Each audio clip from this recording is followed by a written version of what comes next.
నేను ఈరోజు పత్రికల్లో చూడంగానే ఆశ్చర్యం అనిపించింది. నార్మల్గా క్రెడిట్ చోరీ అనగానే మనకు చంద్రబాబు నాయుడు గారు, లోకేష్ గారు గుర్తొస్తూ ఉంటారు. దానికి మించి నేనేమన్నా తక్కువ తిన్నానా? నేను కూడా చంద్రబాబు నాయుడు గారికి దత్తపుత్రుడినే కదా. ఈ కూటమి ప్రభుత్వంలో నేను ఉప ముఖ్యమంత్రిగా ఉన్నా కదా.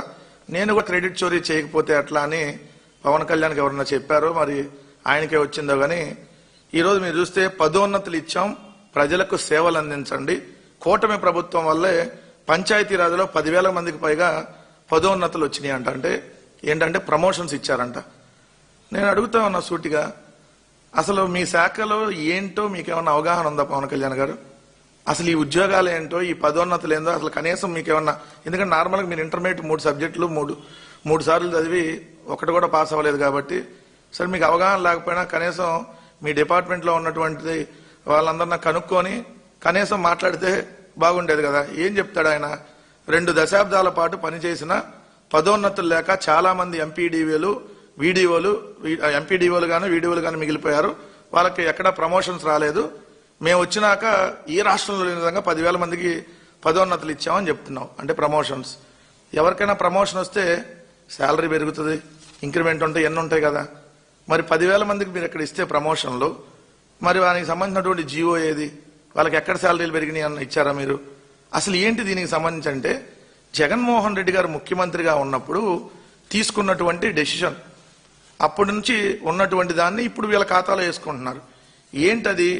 దాదాపుగా ఏ ప్రభుత్వం కూడా, అంటే అంతకుముందు పరిపాలించినటువంటి ఏ ప్రభుత్వాలు కూడా ఏదైతే ఎంపీడీఓల్ని ప్రమోషన్ చేయాలి అంటే వాళ్ళకి ప్రమోషన్ లేవు. ఎంపీడీఓలుగానే రిటైర్ అయిపోయినటువంటి పరిస్థితి.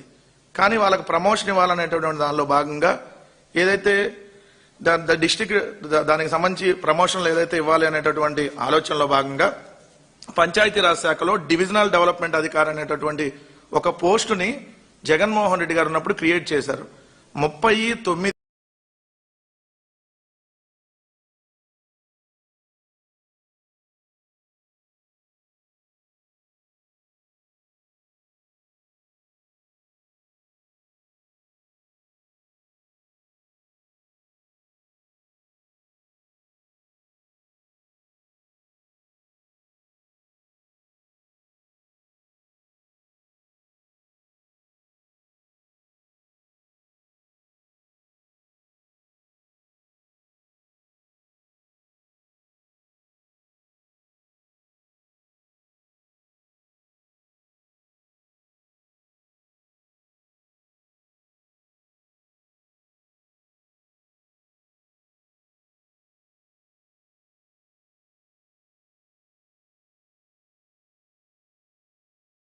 అట్లా అని పవన్ కళ్యాణ్కి ఎవరన్నా చెప్పారో మరి ఆయనకే వచ్చిందో కానీ ఈరోజు మీరు చూస్తే పదోన్నతులు ఇచ్చాం, ప్రజలకు సేవలు అందించండి. కూటమి ప్రభుత్వం వల్లే పంచాయతీరాజ్లో 10,000 మందికి పైగా పదోన్నతులు వచ్చినాయి అంట. అంటే ఏంటంటే ప్రమోషన్స్ ఇచ్చారంట.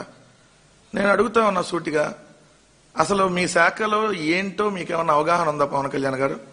అసలు ఈ ఉద్యోగాలు ఏంటో, ఈ పదోన్నతులు ఏందో అసలు కనీసం మీకేమన్నా? ఎందుకంటే నార్మల్గా మీరు ఇంటర్మీడియట్ 3 సబ్జెక్టులు మూడు సార్లు చదివి ఒకటి కూడా పాస్ అవ్వలేదు కాబట్టి సరే మీకు అవగాహన లేకపోయినా కనీసం మీ డిపార్ట్మెంట్లో ఉన్నటువంటి వాళ్ళందరినీ కనుక్కొని కనీసం మాట్లాడితే బాగుండేది కదా. ఏం చెప్తాడు ఆయన? 2 దశాబ్దాల పాటు పనిచేసిన పదోన్నతులు లేక చాలా మంది వీడియోలు మిగిలిపోయారు. వాళ్ళకి ఎక్కడ ప్రమోషన్స్ రాలేదు. మేము వచ్చినాక ఈ రాష్ట్రంలో లేని విధంగా 10,000 మందికి పదోన్నతులు ఇచ్చామని చెప్తున్నాం. అంటే ప్రమోషన్స్. ఎవరికైనా ప్రమోషన్ వస్తే శాలరీ పెరుగుతుంది, ఇంక్రిమెంట్ ఉంటాయి, ఎన్ని ఉంటాయి కదా. మరి 10,000 మందికి మీరు ఎక్కడ ఇస్తే ప్రమోషన్లు, మరి వానికి సంబంధించినటువంటి జీవో ఏది? వాళ్ళకి ఎక్కడ శాలరీలు పెరిగినాయి అన్న ఇచ్చారా మీరు?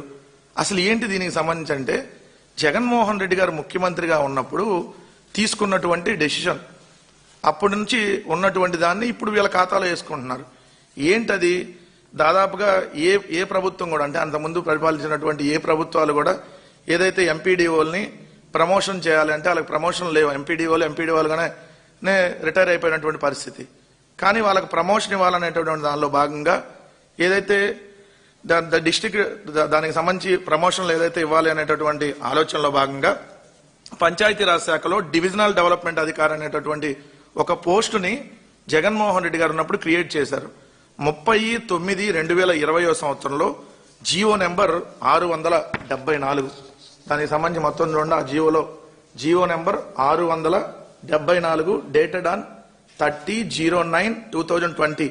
పంచాయతీరాజ్ శాఖలో డివిజనల్ డెవలప్మెంట్ అధికారి అంటే డిఎల్డిఓ అనేటటువంటి ఒక పోస్టుల్ని క్రియేట్ చేస్తూ దానికి సంబంధించి ఒక బిల్డింగ్లు కూడా ఉండాలి అని చెప్పి జగన్మోహన్ రెడ్డి గారి ప్రభుత్వమే, తర్వాత ఇదిగోండి రాజముద్ర వేసి ఆంధ్రప్రదేశ్ ప్రభుత్వం జగన్మోహన్ రెడ్డి గారు ముఖ్యమంత్రిగా ఉన్నప్పుడు ఇవి జగన్మోహన్ రెడ్డి గారు తీసుకొచ్చిన దాన్ని వీళ్ళు క్రెడిట్ చోరీ చేసి ఇప్పుడు కొత్తగా వీళ్ళు తీసుకొచ్చినట్టుగా మళ్ళీ ఇంకో జీవో ఇచ్చారు.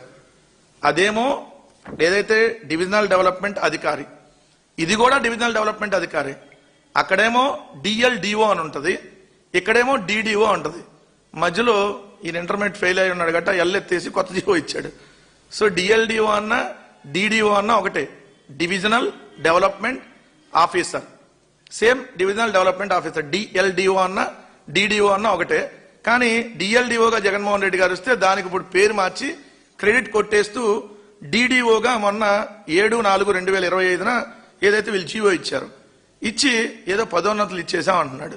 సరే మొత్తం చూస్తే ఏమన్నా పదోన్నతి ఇచ్చానంటున్నాడు కదా, అంటే ప్రమోషన్స్ ఇచ్చాను వాళ్ళకి అంటున్నాడు కదా, ఏమన్నా పెరిగిందా శాలరీలు ఏంటంటే మళ్ళీ ఏమన్నా ఉద్యోగస్తులు అక్కడే తిరగబడి అడిగేస్తారేమో అని వాళ్ళు అడగకుండా ఈయనే చెప్పేశాడు.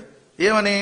జీతాలు పెంచాలంటే ఆదాయం పెరగాలి కదా, సో జీతాలు పెంచడానికి డబ్బులు లేవు, మీకైతే వరకు ప్రమోషన్స్ ఇస్తున్నాం, పండగ చేసేసుకోండి, కానీ జీతాలు మాత్రం పెంచడానికి డబ్బులు లేవని. అదేంటి డబ్బులు లేకపోవటం ఏంటి? ఇప్పుడు 18 నెలల్లో ఈ రోజు కూడా 2,000 కోట్ల అప్పుకెళ్లారు. అంటే ఈ రోజు 2,000 కోట్ల అప్పుతో కలిపితే ఇప్పటికి 2,63,000 కోట్ల రూపాయలు అప్పులు చేశారు 18 నెలల కాలంలో. అంటే గంటకి 20 కోట్ల అప్పు, రోజుకు 480 కోట్ల అప్పు. అంటే ఒక రోజు మీరు చేసేటటువంటి అప్పుతో ఒక హాస్పిటల్, మెడికల్ కాలేజీ, వాళ్ళకి సంబంధించిన హాస్పిటల్కి సంబంధించినటువంటి హాస్టల్ బిల్డింగ్లు మొత్తం కట్టేయచ్చు ఒక 50 ఎకరాల్లో 500 కోట్లతో. మీరు రోజుకు 480 కోట్లు అప్పు చేస్తున్నారు. డబ్బులు లేవంటారు, జీతాలు లేవంటారు. ఈ రోజే పత్రికల్లో చూస్తే 31 డిపార్ట్మెంట్లకి ఇప్పటి వరకు జీతాలు ఇవ్వలేదంట. 10వ తారీఖు వచ్చిన. మరి ఏదైనా చంద్రబాబు నాయుడు గారు మీరు లెగిస్తే సంపద సృష్టిస్తా, కూర్చుంటే సంపద సృష్టిస్తా, పడుకుంటే సంపద సృష్టిస్తా, మళ్ళీ ఎట్టయినా సరే పొద్దు నుంచి సాయంత్రం దాకా తెల్లారులు సంపద సృష్టిస్తా అని చెప్పి ఇన్ని ప్రగల్భాలు పలికారే, మరి జీతాలు 10వ తారీఖైనా జీతాలు ఇవ్వకపోవటం ఏంటి? జగన్మోహన్ రెడ్డి గారి హయాంలో ఎప్పుడన్నా 1వ తారీఖు జీతం మిస్ అయ్యి 2వ తారీఖు 3వ తారీఖు పెడితే అసలు 30వ తారీఖు నుంచే గొడవ చేసేవాళ్ళు ముందు, రేపు ఇస్తున్నారా లేదా అని. ఇప్పుడు మరి 31 డిపార్ట్మెంట్లకి ఇప్పటికీ మీరు 10వ తారీఖు అయినా కూడా శాలరీలు ఇవ్వలేదు, అప్పులు తీసుకొని వస్తున్నారు, పక్కన ఏం చేస్తున్నారో తెలియదు.